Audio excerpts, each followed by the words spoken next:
Saudações, nobres ouvintes do podcast Sem Esperança. Esse é mais um episódio, eu sou o professor Bruno.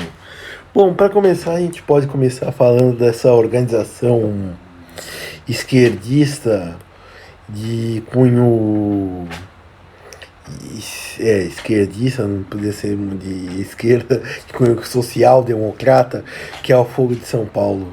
Bom, para começar, primeiramente, essa daí é uma organização que ela tem fins social-democratas. Ela foi surgir em São Paulo, no ano de 1990, com a queda dos muros, com o fim do sistema socialista pelo mundo europeu, e que surge com a pergunta: o que fazer com a nova esquerda?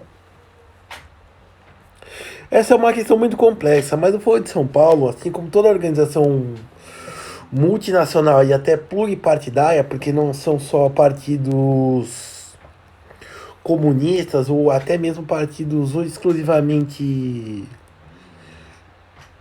comunistas, partidos exclusivamente socialistas, radicais, estão envolvidos. Um exemplo disso é que, por exemplo, o PSDB, o Partido da Social Democracia, queria participar do Foro de São Paulo, só que não foi permitido pelo PT.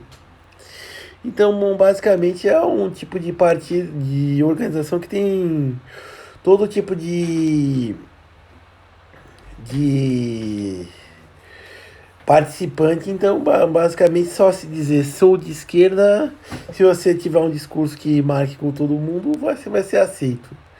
E, bom, basicamente o que acontece, ela, ao contrário do Olavo de Carvalho diz, não é como uma maçonaria, que é uma organização antiga, tradicional e até mesmo completa. Em compensação, também não é uma organização de uma certa relevância.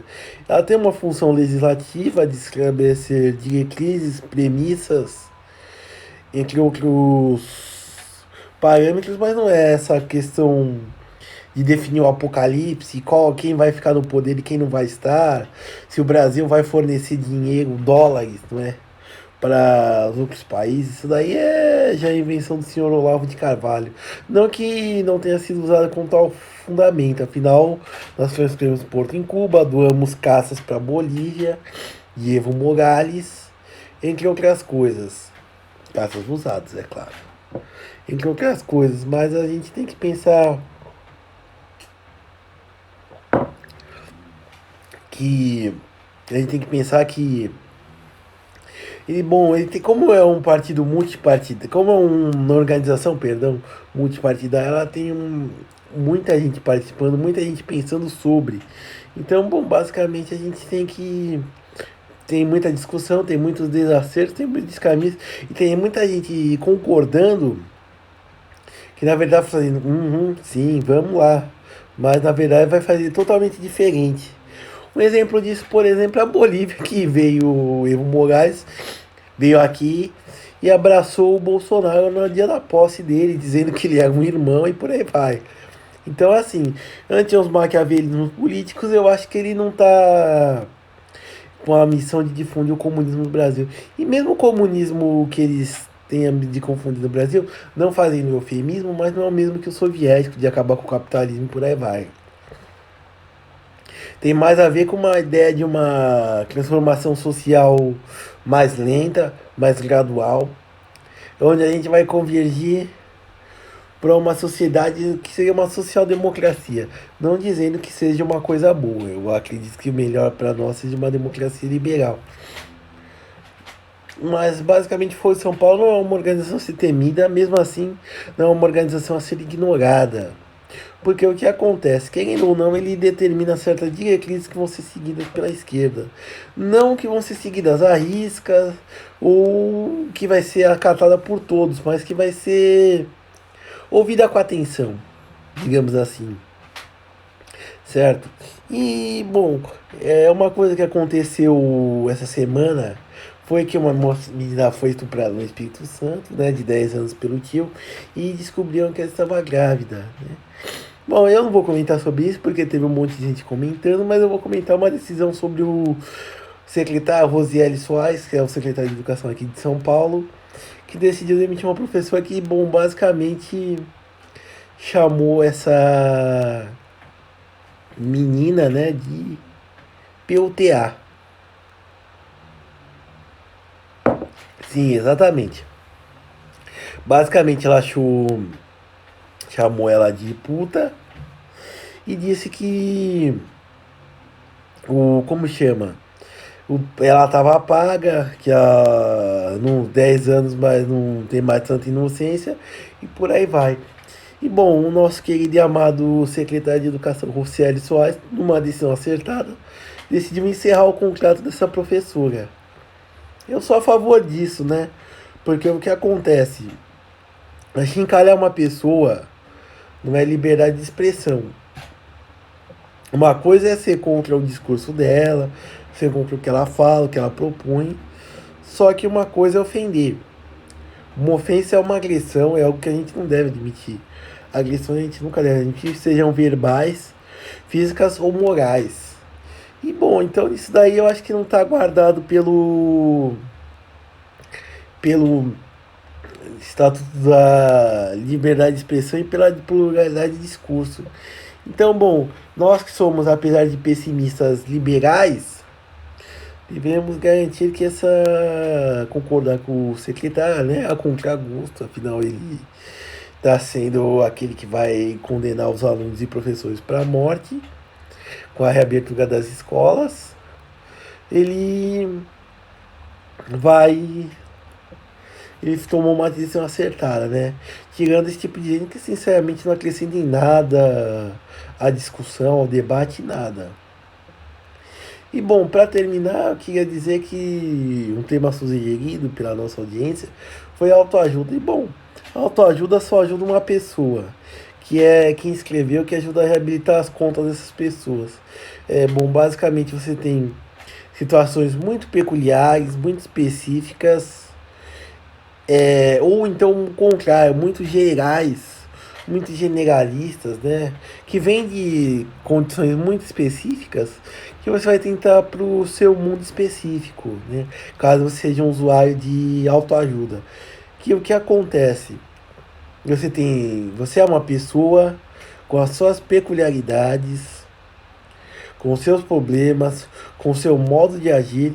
E por mais que você esteja treinado, você vai lidar com outras pessoas que também têm os seus problemas, as suas diferenças, os seus modos de agir. Uma série de características que vai tornar totalmente obsoletas as fórmulas que são dadas pelos livros de autoajudas. Que das duas uma, ou são fórmulas muito específicas, para problemas muito específicos, ou elas pecam pela vaguidão. É tipo, por exemplo, você consegue só acreditar no que diz. Pô, mas você acredita no que diz, tanto que você está fazendo. Ou então, como eu disse, você é uma pessoa específica agindo com pessoas específicas com as suas peculiaridades. E essa fórmula que eles estão dando, essa fórmula pronta, não abrange as peculiaridades que são concernentes à fórmula que eles estão te dando.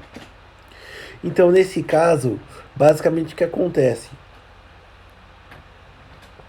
Você tem uma fórmula inútil. Que ou ela é inútil porque é muito vaga, do tipo, você consegue, acreditar em si mesmo, tenha confiança. Ou então, em caso de contrariedade, faz. Quando alguém estiver te desafiando, você vai lá, desafia pra cima, desafia igual, peita a pessoa. Que ela vai fugir. E se ela aceitar o desafio? E se ela te enfrentar? E se ela te vencer? Como fica a sua autoestima? Ou então, no caso, e se você demonstrar confiança para essa mulher, mas a mulher te considera feio? Por exemplo, no caso desses conquistadores amorosos. O que adianta, por exemplo, você manter uma postura ereta se você não está confiante? O que adiantou? Ou então, o que acontece? O que adianta você acreditar que você está confiante, que você adquirindo tal posicionamento, tal posição física, você vai estar melhor colocado se você não está confiante por dentro, se nada na sua cabeça mudou. Porque aqui é onde está trabalhando alto, você precisa de ajuda.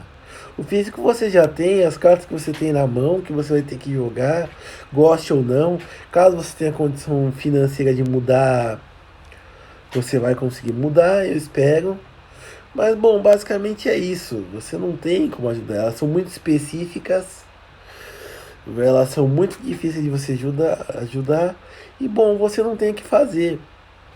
Você basicamente tem que lutar com as armas que você tem. E é isso que nenhuma autoajuda ensina. A lutar com o que você tem, a ser você mesmo, a ser confiante com o que você tem. Não, muito pelo contrário, querem que você mude de postura, querem que você mude de posição, querem que você seja o que você não é. Basicamente é isso que as autoajudas insistem, querem que você seja o que você não é.